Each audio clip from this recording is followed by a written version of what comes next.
Autre chose, la 15e édition des bâtisseurs de l'économie africaine s'était déroulée le mardi 17 juin dernier. Il faut relever que cette cérémonie se déroule en deux phases. La première dédiée à la réflexion portée sur les économiques du moment et la deuxième, un peu plus festive, distingue les personnes de haut rang qui font avancer l'économie africaine par leurs activités. Cette année, ils étaient 29 à être distingués à cause de leurs faits marquants sur l'intégration économique africaine. Notre reporter Philippe Zabo nous en dit plus. Ils sont 29 lauréats au profil varié. Certains œuvrent dans l'énergie et les mines, d'autres dans la banque et la finance, encore d'autres dans la digitalisation. Les dénominateurs communs, ils contribuent tous à l'intégration économique africaine. C'est pourquoi les bâtisseurs de l'économie africaine en font des exemples en les célébrant.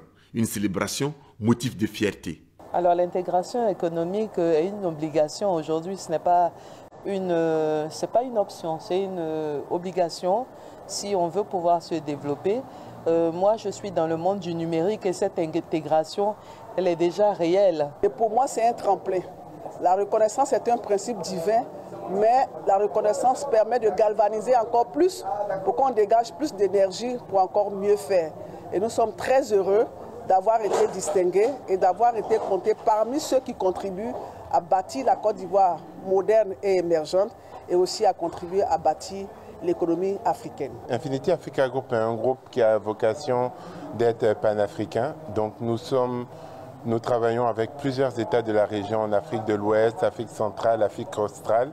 Et le but vraiment c'est de faire des ponts à travers la finance et arriver à avoir un marché unifié et à fluidifier les flux de capitaux entre les régions pour qu'on puisse tirer profit de la force financière vraiment de notre région et réduire notre dépendance au financement extérieur. C'était un sentiment de fierté et surtout un honneur d'être primé aujourd'hui car ça matérialise une longue marche.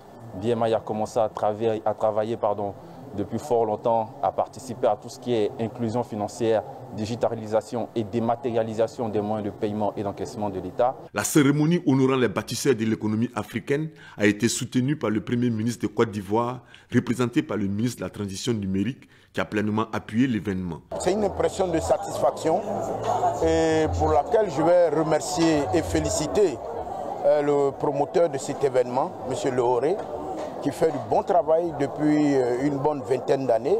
Le Premier ministre, son Excellence M. Begré Mambé, nous a demandé de venir le représenter pour encourager cette initiative qui met en avant les talents africains. Pour rappel, l'édition 2025 des bâtisseurs de l'économie africaine est la dernière étape avant les 20 ans de cette aventure qui a déjà distingué plus de 300 personnes.